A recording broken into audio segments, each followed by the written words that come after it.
राधे राधे आप सभी को। आज हम सुनेंगे कार्तिक मास महात्म्य कथा, अध्याय नंबर 17। भक्ति से भरे भाव है, हरि मेरे मन उपजाओ।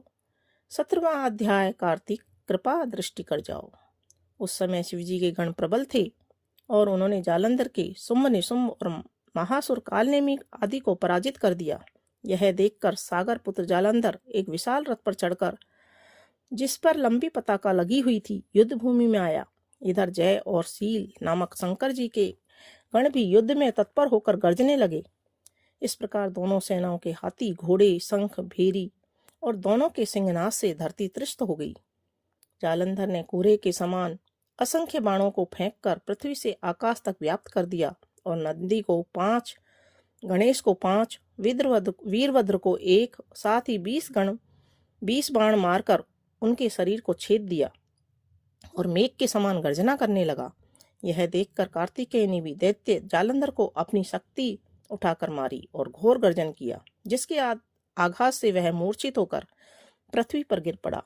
परंतु वह शीघ्र ही उठ पड़ा और क्रोधाविष्ट होकर कार्तिकेय पर अपनी गदा से प्रहार करने लगा। ब्रह्मा जी के वरदान की सफलता के लिए शंकर जी का पुत्र कार्तिकेय पृथ्वी पर सो गए। गणेश जी भी गदा के प्रहार से व्याकुल होकर धरती पर गिर पड़े। नंदी व्याकुल हो गदा के प्रहार से पृथ्वी पर गिर गए। फिर दैत्य ने हाथ में परिध ले शीघ्र ही वीरभद्र को पृथ्वी पर गिरा देखकर शंकर जी गण चिल्लाते हुए संग्राम भूमि छोड़कर बड़े वेग से भाग गए। वे भागे हुए गण शीघ्र ही शिवजी के पास आ गए और व्याकुलता से युद्ध का सारा समाचार कह सुनाया। लीलाधारी भगवान ने उन्हें अभय देकर उनका संतोष वर्धन किया। राधे राधे। आज हम सुनेंगे कार्तिक मास महात्म्य कथा का अध्याय नंबर 18। लिखता हूं मां पुराण की सीधी सच्ची बात। 18वां अध्याय। कार्तिक मुक्ति का वरदान। अब रुद्र रूप महाप्रभु शंकर नंदी पर चढ़कर युद्ध भूमि में आए। उनको आया देखकर उनके पराजित गण फिर लौट आए और सिंहनाद करते हुए आयुधों से दैत्यों पर प्रहार करने लगे। भीषण रूपधारी रुद्र को देखकर दैत्य भागने लगे। तब जालंधर हजारों बाण छोड़ता हुआ शंकर जी की ओर दौड़ा। उसके शुंभ निशुंभ आदि वीर भी शंकर जी की ओर दौड़े। इतने में शंकर जी ने जालंधर के सब जालों को काट कर अपने अन्य बाणों की आंधी से दैत्यों को अपने फरसे से मार डाला। खड़गोरमा नामक दैत्य को अपने फरसे से मार डाला और बलाहक का भी सिर काट दिया। दसमर भी मारा गया और शिवगण चिस ने प्रचंड नामक दैत्य का सिर काट डाला। किसी को शिवजी के बैल ने मारा तो कई उनके बाणों द्वारा मारे गए। यह देखकर जालंधर अपने शुंभादिक दैत्यों को धिक्कारने और भयभीतों को धैर्य देने लगा, पर किसी प्रकार भी उसके भयग्रस्त दैत्य युद्ध को न आते थे।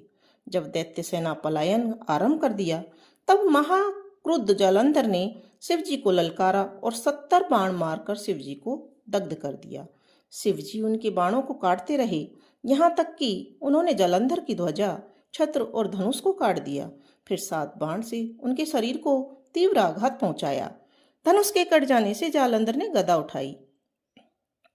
शिवजी ने उनकी गदा के टुकड़े कर दिए। तब उसने समझा कि शंकर जी मुझसे अधिक बलवान हैं, अतः उसने गंधर्व माया उत्पन्न कर दी। अनेक गंधर्व अप्सराओं के गण पैदा हो गए। वीणा और मृदंग आदि बाजों के साथ नृत्य व गान होने लगा। इससे अपने गणों सहित रुद्र भी मोहित होकर एकाग्र हो गए। उन्होंने युद्ध बंद कर दिया। फिर तो काम मोहित जालंधर बड़ी शीघ्रता से शंकर का रूप धारण कर और वृषभ पर बैठकर पार्वती के पास पहुंचा। उधर पार्वती ने जब अपने पति को आते देखा तो अपनी सखियों का साथ छोड़कर आगे आई। उन्हें देखकर कामातुर जालंधर का वीर्यपात हो गया और उसके पवन से वह भी जड़ हो गया। गौरी ने उसे दानव समझा। वह अंतर्ध्यान होकर उत्तर के मानस पर चली गई और तब पार्वती जी ने विष्णु जी को बुलाकर दैत्य धन का वह कृत्य कहा और यह प्रश्न किया कि क्या आप इससे अवगत हैं? तो भगवान विष्णु बोले, आपकी कृपा से मुझे सब ज्ञात है माता। हे माता, आप जो भी आज्ञा करेंगी मैं उसका पालन करूंगा। जगत माता ने विष्णु जी से कहा, उस दैत्य ने जो मार्ग खोला है उसका अनुसरण उचित है। मैं तुम्हें आज्ञा देती हूँ कि उसकी पत्नी का पतिव्रत भ्रष्ट करो। वह दैत्य भी तभी मरेगा। पार्वती जी की आज्ञा पाते ही विष्णु जी उसको सिरोधार्य कर छल करने के लिए जालंधर के नगर की ओर चले आए।